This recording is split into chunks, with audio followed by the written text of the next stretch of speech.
The Toronto Raptors made a surprising signing yesterday, bringing back Ron Harper Jr. to the roster going into next season. This shocks some Toronto Raptors fans, and we'll break down why in this video and what it means for the flexibility this team has for the rest of the offseason. Additionally, the Raptors have been in the market for another backup point guard, and they're currently targeting a former guard for the Brooklyn Nets, as they want to fill the void that has been lost by Fred VanVleet, even though they have brought in Dennis Schroeder and a two-way guy in Marquise Noel. We're going to break down Jake Fisher's secret agenda against the Toronto Raptors, and Dennis Schroeder starting some beefs over in Germany. So lots of stuff to break down. Without further ado, let's jump to the first topic of discussion. The first thing we're taking a look at is the Raptors making a surprising signing yesterday. I broke it down in the intro.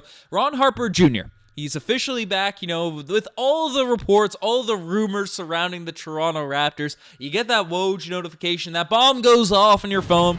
Everyone's turning their heads, turning their eyes. Well, the Raptors did make a signing. It wasn't a big trade or nothing, as Ron Harper Jr. has agreed to a two-way contract to return to the Toronto Raptors next season. So, Ron Harper Jr. is an interesting player. There were some high hopes Raptors fans had for him going into this year's Summer League because we saw stints, flashes, moments of him during the regular season this past year, but obviously as a two-way guy, the emergence of Jeff Dowtin Jr., Ron Harper Jr.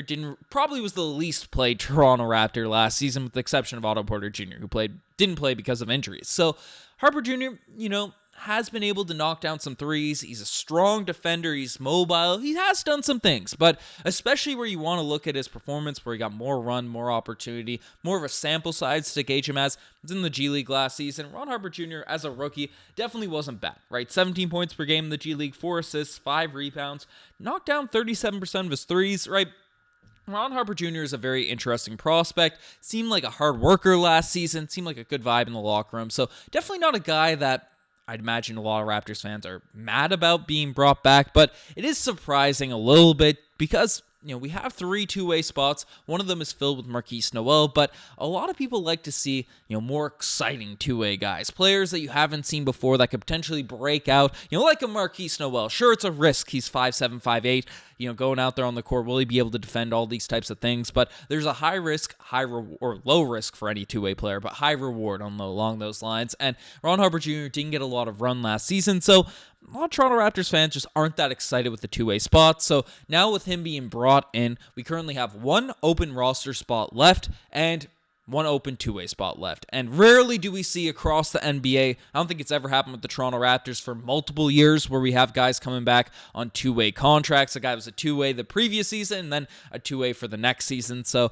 Ron Harper Jr. is breaking that mold. So surprised a few Toronto Raptors fans, but I don't hate it. I'm not that shook that we didn't go with a more exciting route, Moses Brown coming in or someone along those lines. But, Ron Harper Jr., it's going to be interesting to see what he could potentially do for this team, during his second stint, his second run as a two-way player for the Toronto Raptors. But congrats to Ron Harper Jr. for getting that contract, wishing him the best on this team for this upcoming season. But the Raptors, they aren't done in terms of making moves. As said, they have 1 roster spot left and 1 two-way spot left. And Toronto is reportedly interested in Edmond Sumner.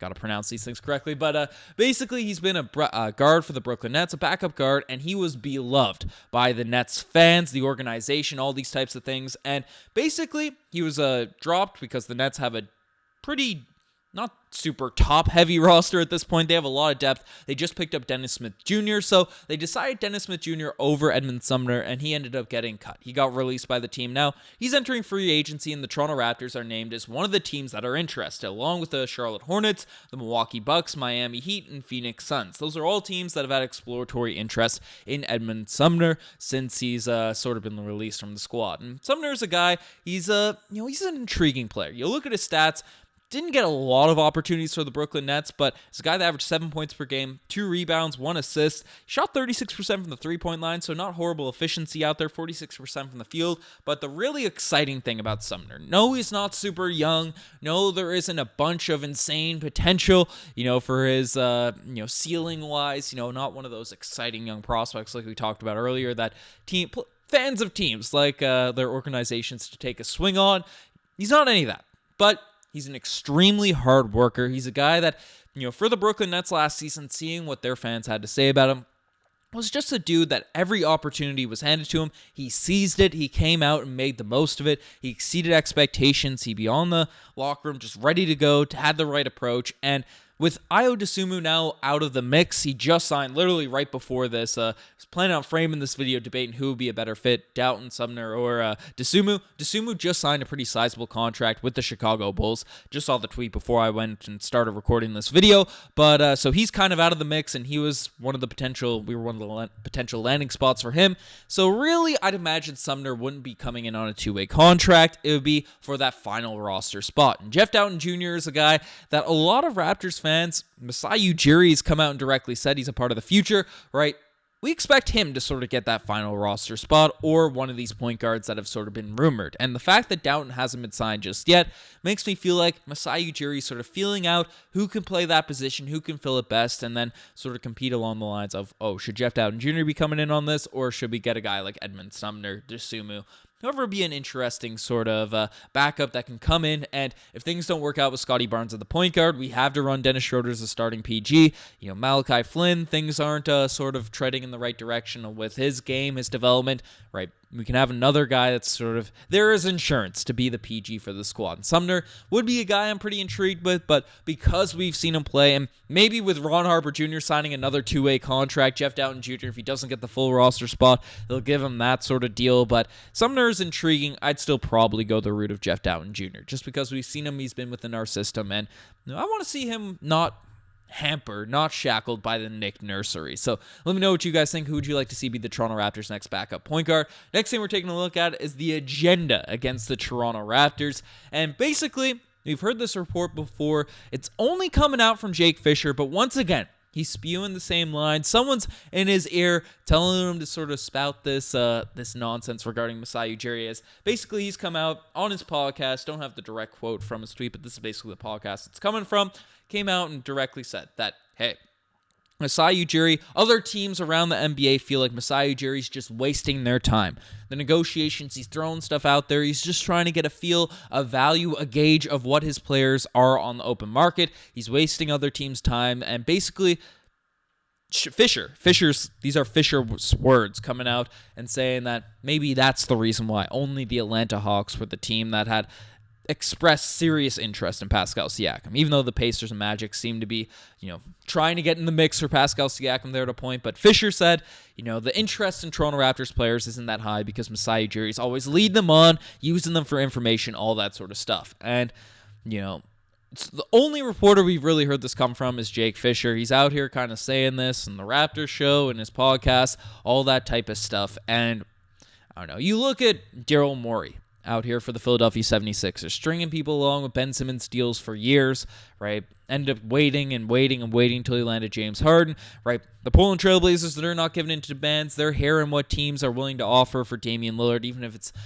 his agent or Dame's agent out there trying to knock down the trade value out there from other teams that aren't the Miami Heat, right? They're holding on to their stars. It makes sense for the Toronto Raptors to not be giving away Pascal Siakam straight up for Kobe Buffkin and DeAndre Hunter, right? That package would not make sense for our team. It would be a trash trade. We'd lose a lot of value there. It just wouldn't really make sense, right? So why would Toronto Raptors, why Masai Ujiri, if he's making calls, it makes sense for him to gauge the market, see what's out there for his star players. Why does it make sense for, if he's gauging the market, feeling what's going on, he has to make a deal? He's not wasting people's time. He's trying to, hear the deal, see if anything makes sense. But, if he is dealing in bad faith, then, he should be criticized and all that. But since it's just coming from Jake Fisher, I'm not buying it too much. The initial report, seemed a little bit more fiery, but since it's just being repeated by Jake Fisher, I feel like there's NBA insiders, people in the front office just telling him, hey,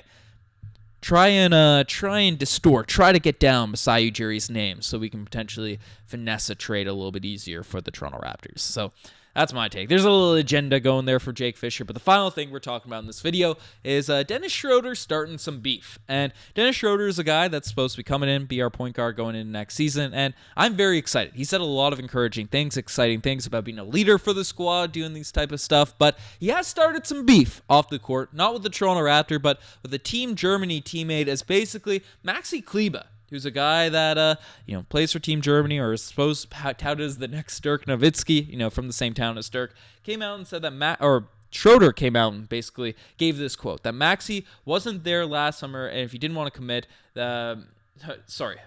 Maxi wasn't there last year. If you didn't commit, that was actually the message for all of us, then you won't be here next year either. So, Maxi says he'll sign his contract this summer and want to be with the team that I came so he can earn even more money. Then he understands. Dennis Schroeder does. But if you say, to the Germany national team coach that I'm Maxi, I want to train my ball handling, work on my game this summer, then sorry, Maxi, you don't have a game. Ends up roasting him, you're not Carmelo Anthony, you can't be dribbling like that. That's what Schroeder's basically saying. And as a result of Schroeder out there throwing some roast to Maxi, Kleber came out and basically said on a podcast that I started the summer with the intention and motivation to join the national team during the World Cup. In a public statement. However, with the recent unfortunate and inappropriate public statements from Dennis Schroeder about me, it's made it 100% clear that I am not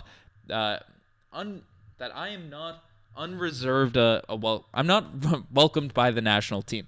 Trying to keep with the new microphone, I can't move my head far away from the mic or else the audio gets lost, so I can't really see that in my contacts. But basically, Maxi Kleber's out here, starting a little bit of beef with Dennis Schroeder. Not happy with the quotes that he's been saying out there in the media. And it's interesting because generally these national teams, especially smaller countries and all that stuff, when you have NBA players, you do everything you can to sort of bring them onto the roster. The Toronto Raptors, or the Team Canada's in a very interesting spot as we have a lot of NBA players, NBA guys at this point. So surprising that Dennis Schroeder would really be that combative with a national team teammate, but I guess the frustrations there, they didn't play last season. People get fired up when people don't play for their country, so especially for teams that have a few NBA guys that could make a run. Schroeder was amazing in last year's FIBA action, so interesting stuff. I don't mind the fieriness, the feistiness from Dennis Schroeder. Hopefully it doesn't boil over with the Toronto Raptors, something that's messy, but I don't think it will. He seems to be wanting to take leadership of this squad, have relationships with all the guys, and lead this team to some winning next season, which we love to see. But let me know what you guys think about all this Toronto Raptors news. You guys are the best to make it as far. Subscribe to the channel if you guys haven't already. Anyways, I'm signing out. Cheers.